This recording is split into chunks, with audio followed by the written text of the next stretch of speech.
Okay, if you're a fan of the Scorpions, this video is for you.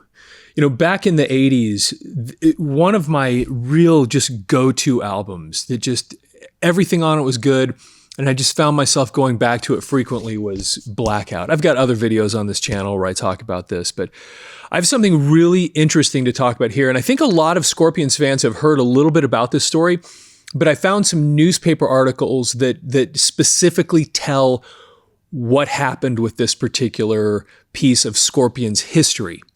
Now, there's something really interesting when you look at this album. By the way, this was so awesome. I mean, every track on here was great. But something really interesting on the back here, down in the special thanks, there is a name that a lot of heavy metal fans would recognize that's right down here in the special thanks, and the name is Don Dokken. Now, 1982, why in the world is Don Dokken appearing in a special thanks of the Blackout album? Now, there's a lot of us that had heard. Now, keep in mind, I was 13 when this came out, 12, 13, something like that, when this album came out.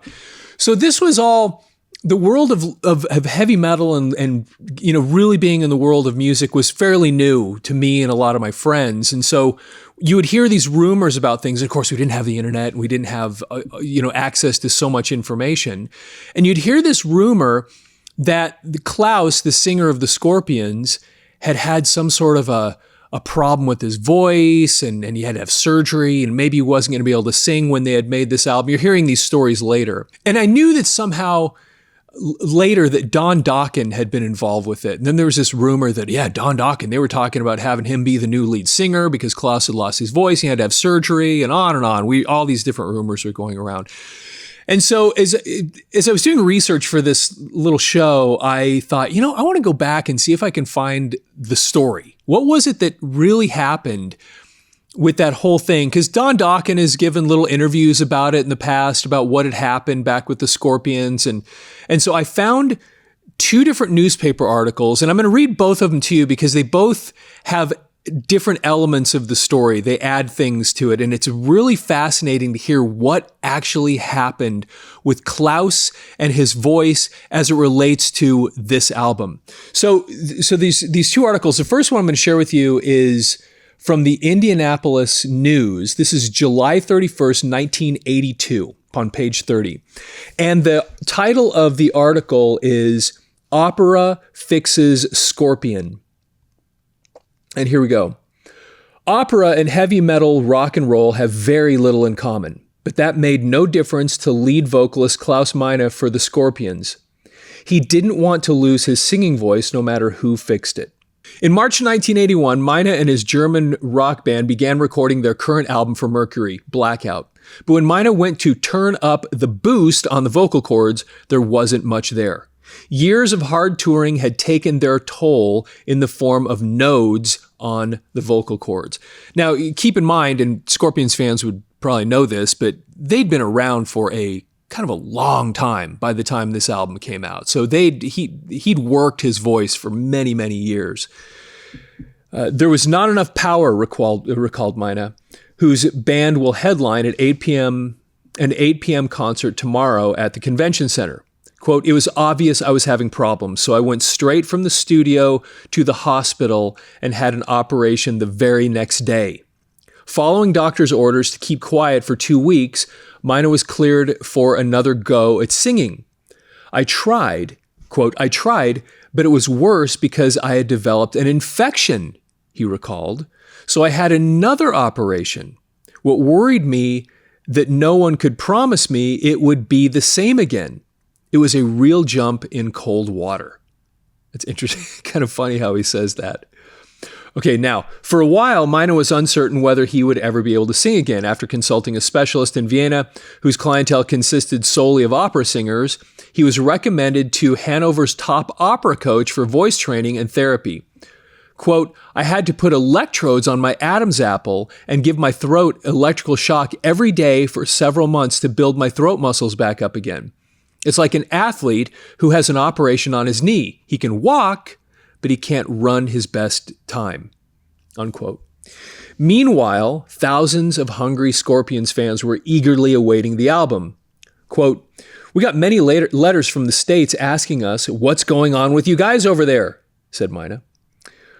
Whether the delay had anything to do with it, Blackout has become the group's best-selling LP ever, topping the 500,000 mark in sales for the band's first gold record award in America. A heavy metal production battling a soft rock market. The album even slipped into the top 10.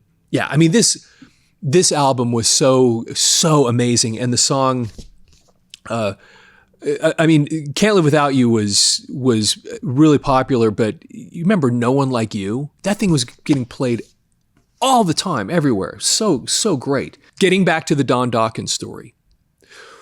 When Klaus was recovering, after he'd had this surgery and then he had these other problems, I knew about the surgery, but I didn't know that he'd had this other infection and another surgery. That I didn't even know about that stuff till I found this article, that there was more to it than just that. Dieter Dierks, who had been the Scorpions producer for a while, happened to be in Los Angeles and happened to see Don Dokken performing. Now, Dokken as a band didn't exist at that point when Dieter Dierks met him. But he was really impressed with Don and his voice. And he asked Don, while he was back in Germany, Dieter, was back in Germany, they were working on this album. He asked him if he would be willing to come to Germany and sing some of the really high parts that they needed while they were working on this album, while they were waiting for Klaus's recovery. And according to Don Dokken, he was never offered, "Hey, will you come be our lead singer?"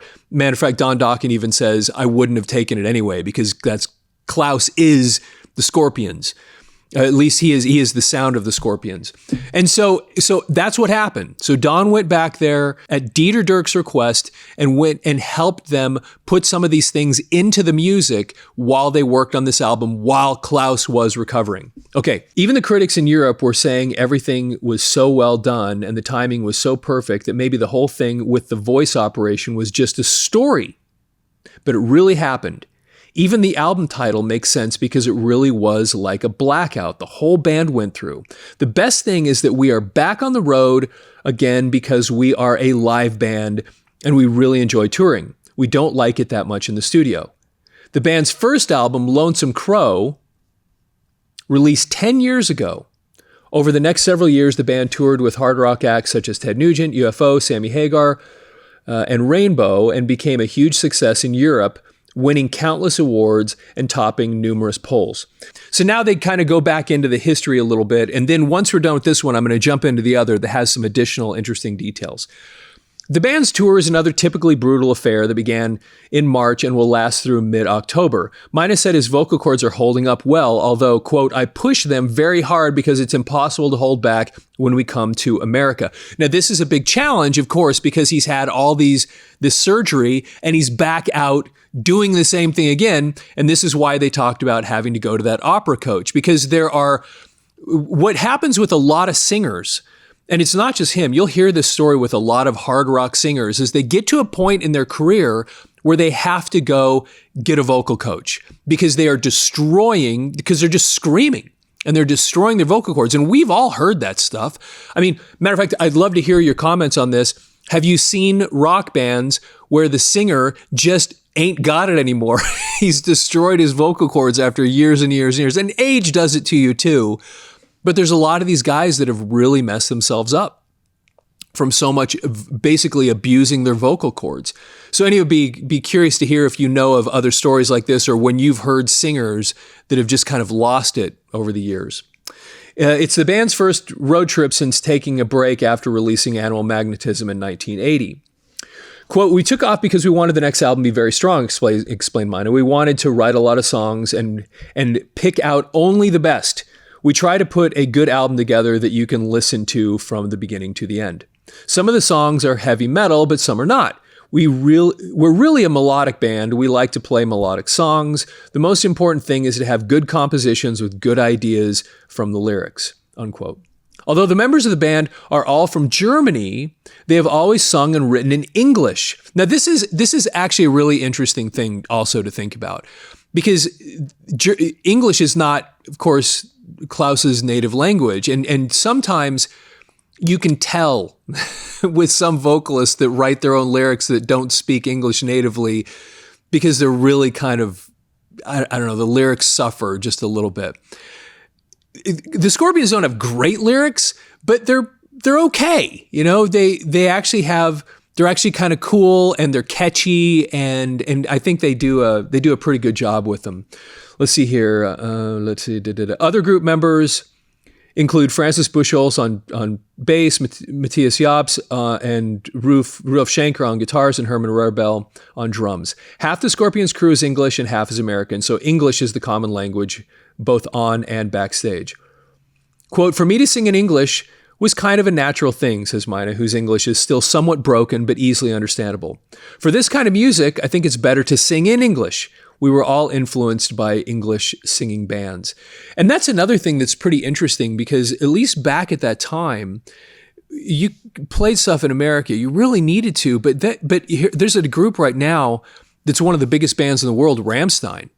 And everything that they sing, they're German, and everything they sing is in German, and I love it. The stuff they do is so great, but they managed to just keep it all in German. And anyway, let's see here. The band has sung in English from its beginning 11 years ago in Germany.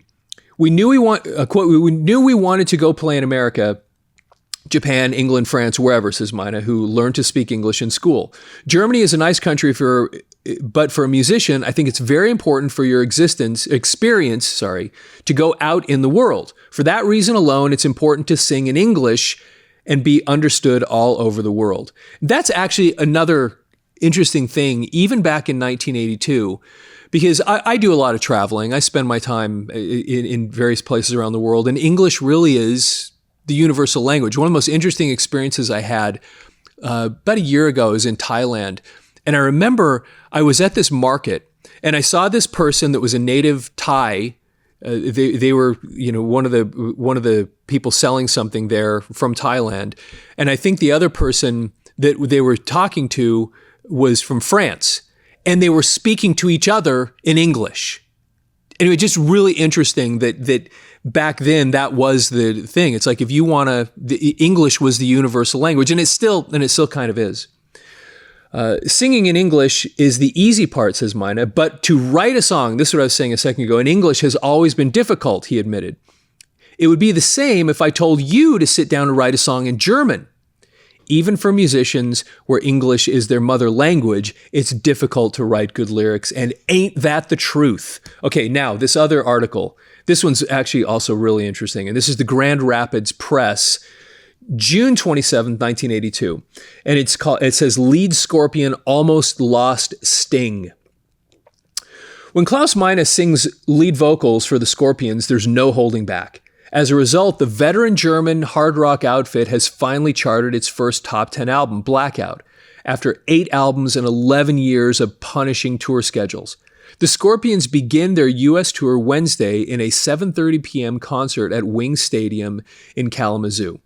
Opening the concert will be Girls' School. Tickets $10 are available at Believe in Music record stores. That's awesome. I actually saw them on this tour too. And if you saw them on the Blackout tour, put something in the notes, because they were really amazing. I mean, they were so spectacular. And when I saw them, it was just a few months before Love at First Sting came out. And it was interesting because they were selling Love at First Sting t-shirts at the concert. So anyway, if you saw the Scorpions, what did you think of them, especially if you saw them in this period, which was right after Klaus had the vocal issues?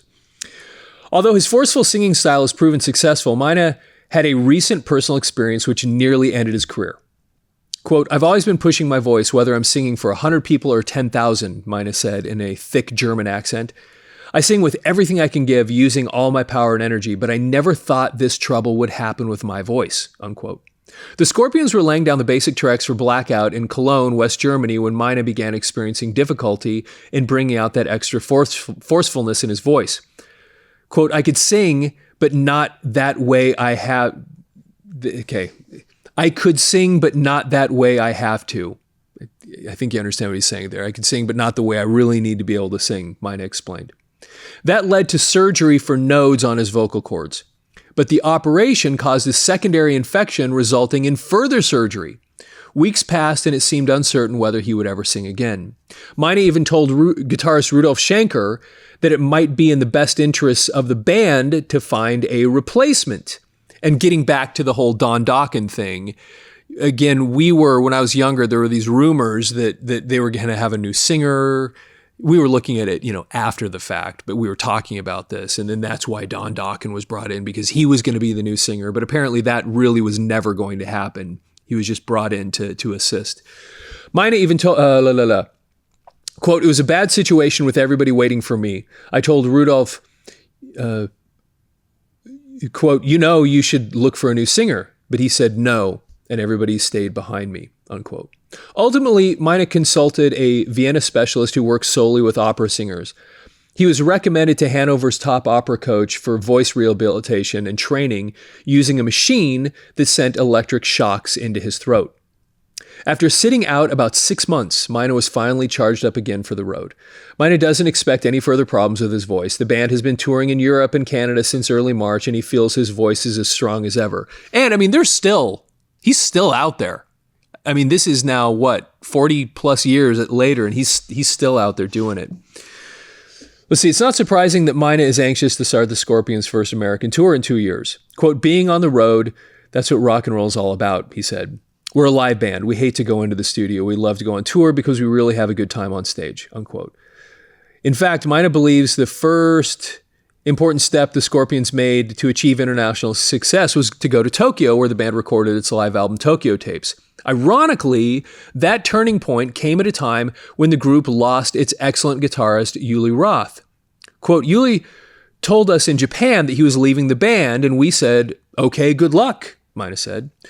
Uli is a great guitar player, but he did not always fit into the band. He's very influenced by Jimi Hendrix, so he would write those kinds of songs. Because of it, the band had two different musical directions. Rudolf and me were writing just hard rock songs, and then there was Uli with his Hendrix. With Matthias Jobst replacing Roth and ex-UFO guitarist Michael Schenker, okay, so basically when Matthias came in, he was replacing these two because you had these two legendary guitarists that had both played with the Scorpions. So Michael Schenker, who's Rudolf Schenker's brother, had played on their first album, I think they mentioned it, Lonesome Crow. And that was the only one he played on. And then the next album, Fly to the Rainbow, that's when Uli John Roth was brought in. And then he played with them all the way through Tokyo Tapes. And then that's when he left. And that's when Matthias was brought in. And that's really what ushered in kind of what we see today as kind of the classic Scorpions lineup. Not to knock the early Scorpions stuff. Actually, they had a lot of really cool music. I actually, In Trance is one of, there's so many cool songs on that album. Like the song Dark Lady is one of my favorite Scorpion songs. And it's way, way, way earlier than this stuff. But when Matthias came in, he added this whole new thing where Uli had this, again, kind of Hendrix sound. Matthias had more of a standard melodic, as he kind of even puts it here, melodic hard rock, technically accurate, just put it that way, guitar playing. And the way he would, when you listen to this album in particular, Blackout, it's so interesting. Pay attention to these songs, because you'll notice that while Rudolf is holding down that rhythm guitar part, Matthias is weaving around with all these different solo lines. Like when Klaus isn't singing, Matthias will just start this little solo, just this tasty little thing he throws in between. It's so he's so great. He's actually one of the great guitar players, in my opinion, just for that reason, that he took this great song and he lifted it. He added the energy in between the things that Klaus was singing. Matthias would jump in with this cool little solo. And I'm sure Dieter Dierks had a lot to do with this too, because because from a production standpoint, using Matthias's strengths that way and doing something. Sorry, I'm getting way off on this. I love this album and I love the stuff they did with it. And it's so fascinating listening to what Matthias brought to this band that kind of brought it to that whole new level that gave him that commercial appeal even more than they ever had before. Okay. Anyways, but the Scorpions, the point was here, Matthias is actually replacing, ultimately following the footsteps is a better way of putting it, these two truly legendary guitarists. I mean, Uli Jon Roth is a legend. And of course, Michael Schenker is a legend too. Played in UFO, had Michael Schenker Group for years and years and years. I got a bunch of their albums, which maybe we'll talk about one of these days, but he had big shoes to fill, and he filled them. He was awesome. You see, Rudolph's brother and original member of Scorpions. Sitting in on the studio sessions, the group recorded Love Drive, an album which made inroads in the American market. Exactly. Meine believes the Scorpions' current success is a product of the band's insistence on sticking with hard rock, the kind of music it likes most. Mixing heavy metal tunes with powerful ballads has practically become a trademark of the band. And Klaus's voice, it's so great that he was able to save it, because he really does have this very distinct voice, and it has the ability to be very pure in these melodic moments when it needs to, and then gritty when he needs it to also. I mean, he was just really amazing that way. And he was a great showman. If you ever saw the Scorpions live, they were just energy, energy, energy. It was so much fun. They were so much fun to watch. And anyway, and this was to this day, I mean, in my opinion, this was the Touchstone album for them. Best thing they ever did. And when they had so many great things, this really was. But anyway, that's the story of why is Don Dokken listed on the back of the album in a special thanks. Because Klaus had, because of all the years of touring, all the years of singing, screaming, night after night after night after night after night, your vocal cords can only take so much. And like a lot of singers, he developed nodes and had to have the surgery, then another surgery, and there was this big question. And then Dieter Dierks meets Don Dokken in Los Angeles. Don goes to Germany and then fills in. He talks about he did the really high parts in a couple of the songs, and possibly had laid down some other things in there to give him some rough. A lot of having worked in the studio a lot in my life. A lot of times when you're working on a song, a singer will just go in and lay down a rough vocal track just so you have a reference, so that you can put all the other things in place, so that then by the time Klaus is ready to sing again, the songs are done, and then he can come in and then they can put the album out and end up with what I think is a true masterpiece. Anyway, there's the story of Don Dokken and why his name is on the back of Blackout. Hey, thank you for taking the time to watch this video. Please follow the channel. And if you saw them in concert, if you ever experienced the Scorpions in concert, actually, if you saw them in concert back in the Uli Jon Roth days, I would love to hear about that too. But even if you saw them with me, Matthias, love to get your feedback on what you thought of them. I thought they were spectacular back in that day. So, of course, like the video, leave your comments, and with that, have yourself a fantastic day.